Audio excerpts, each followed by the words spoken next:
Hello guys, कैसे हो आप सब। तो गाइस, मार्वल की one of the strongest character Hulk की official series She Hulk attorney at the law नाम से रिलीज हो चुकी है और इसका पहला एपिसोड काफ़ी ज़्यादा कमाल का था। मतलब कि मार्वल ने इस सीरीज के पहले ही एपिसोड में हमें काफ़ी सारे ईस्टर एग्स और हमारे ब्रूस बैनर वाले हल्क के फ्यूचर के लिए काफ़ी सारी पॉसिबिलिटीज भी दे दी। तो एपिसोड की बात कर लेते हैं। तो एपिसोड की स्टार्टिंग में हमें दिखाई जाती है जेनिफर वॉल्टर्स, जो कि एक लॉयर है और अपने किसी क्लाइंट केस की स्टडी कर रही है और कोर्ट सेशन के लिए जाते वक्त वो दरवाजे से वापस मुड़ती है और ऑडियंस से बात करने लग जाती है। मतलब समझ रहे हो कि जेनिफर हमारे डेडपूल की तरह ही ऑडियंस से बात कर सकती है और फोर्थ वॉल को ब्रेक कर रही है। मतलब वो कि ये सीरीज PG-13 के साथ साथ फोर्थ वॉल की बाउंड्री को भी क्रॉस कर सकती है। तो इसके बाद ये हमें शी हल्क की जर्नी को दिखाने के लिए फ्लैशबैक में लेकर जाती है, जहाँ पर ये अपने कजन ब्रूस बैनर के साथ ड्राइव कर रही है। यहाँ पर वो ब्रूस बैनर से कैप्टन अमेरिका के वर्जिन होने की बात भी करती है, मतलब कि उसे कैप्टन अमेरिका पसंद है। ओके, तो यहाँ पर हमें एक चीज़ और पता चलती है कि आखिर एंड गेम के स्नैप के बाद ब्रूस बैनर हल्क फॉर्म से ह्यूमन फॉर्म में वापस कैसे आया। तो यहाँ पर ब्रूस के हाथ में एक गैजेट दिखाई देता है जो उसके गुस्से को कंट्रोल करता है और उसे ह्यूमन फॉर्म में रहने को देता है। और यही गैजेट हमें शैंग-ची के पोस्ट क्रेडिट सीन में भी दिखाई देता है।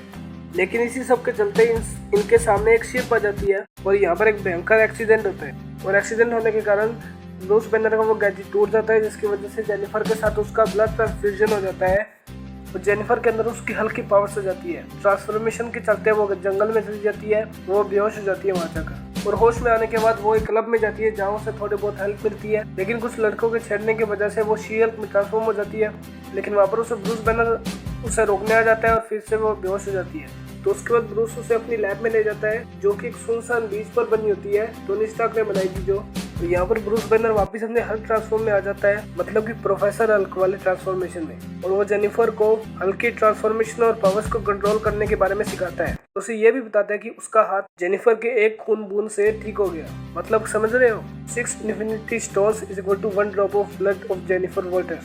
मतलब कि शी हल्क की ब्लड में काफी ज्यादा ताकत है। यहाँ पर हमें ब्रूस बैनर से उस एक्सीडेंट के बारे में भी पता चलता है कि वो जो शिप उनके सामने थी वो असल में शाकाहारी शिप थी, जो कि हमें थोर रैग्नारोक में भी देखने को मिली थी, जो शायद हल्क के लिए कोई बड़ी इन्फॉर्मेशन लेकर आए थे। और ये सभी पॉसिबिलिटीज वर्ल्ड वॉर हल्क की तरफ पॉइंट करती है। मतलब कि हमें सीक्रेट वॉर से पहले वर्ल्ड वॉर हल्क की स्टोरी देखने को मिल सकती है, क्योंकि मार्वल वाले इस कॉन्सेप्ट को ऐसे तो छोड़ेंगे नहीं। तो इन सब के बाद हल्क जेनिफर को स्टार्क इंडस्ट्री वाले केज में डालकर थोड़ी बहुत एक्सपेरिमेंट करता है, जिसकी वजह से उसको गुस्सा है और वो शी हल्क में ट्रांसफॉर्म हो जाती है। और वो तोड़फोड़ जरूर करती है, लेकिन एक बात कमाल की हो जाती है कि जहाँ हमारे ब्रूस बैनर को दोनों बॉडी को एक करने के लिए 15 साल लग गए, वहीं जेनिफर अपनी पहली बारी में ही हल्क की बॉडी को कंट्रोल कर सकती है। मतलब कि बॉडी हल्की लेकिन कंट्रोल जेनिफर वॉल्टर्स का। ये कॉन्सेप्ट तो बिल्कुल नया था, लेकिन यहाँ पर मुझे एक चीज़ डिफरेंट जरूर लगी कि अगर हल्क में ट्रांसफॉर्म होने के बाद उसके कपड़े फट जाते हैं, तो शी हल्क के ट्रांसफॉर्म होने के बाद उसके कपड़े क्यों नहीं फटते। तो इसका सीधा सीधा जवाब निकल के आता है कि because it is a Disney plus show guys. Disney कभी भी अपनी PG-13 की बाउंड्रीज को क्रॉस नहीं करेगा। तो उसके बाद हल्क शी हल्क को उसकी पावर्स को यूज़ करना सिखाता है, जैसे कि उछलना, ज़मीन तोड़ना, पत्थरों को स्पेस में फेंकना, बैलेंस करना अपनी बॉडी को, मतलब कि सब कुछ। और इसी के साथ वो उसको अपनी चड्डी भी दे देता है। मैं आज पता चला कि वो सेंडेक्स नाम की चड्डी पहनता है, जिससे उसके कपड़े कभी फटते ही नहीं है, मतलब उसकी टाइट। और इन सब के बाद थोड़ा बहुत कंट्रोल सीख कर जब जेनिफर हल्क की साइज की जीप को लेकर वापस जा रही होती है, तब उसकी और हल्क की काफ़ी धमाकेदार फाइट होती है। और इस फाइट के दौरान उसे साउंड पिच वाली स्लैप भी बजाना आ जाता है। लेकिन इस फाइट में जीतती शी हल्क ही है, क्योंकि वो नई सुपर हीरो बनी है और वो हल्क से 100 गुना बेटर है।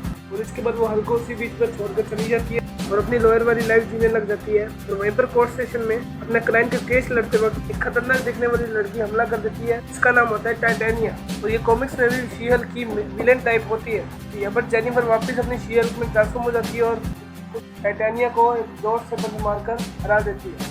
और यहाँ पर एपिसोड खत्म हो जाता है और इसी को पोस्ट क्रेडिट सीन में दिखाया जाता है। फिर से जेनिफर हल्क से कैप्टन अमेरिका के वर्जिनिटी के बारे में बात कर रही है। हल्क उसे बताता है अरे कैप्टन अमेरिका, स्टीव रॉजर्स ने वर्ल्ड वॉर 2 के टाइम पर पैगी कार्टर के साथ अपनी वर्जिनिटी खत्म कर दी थी।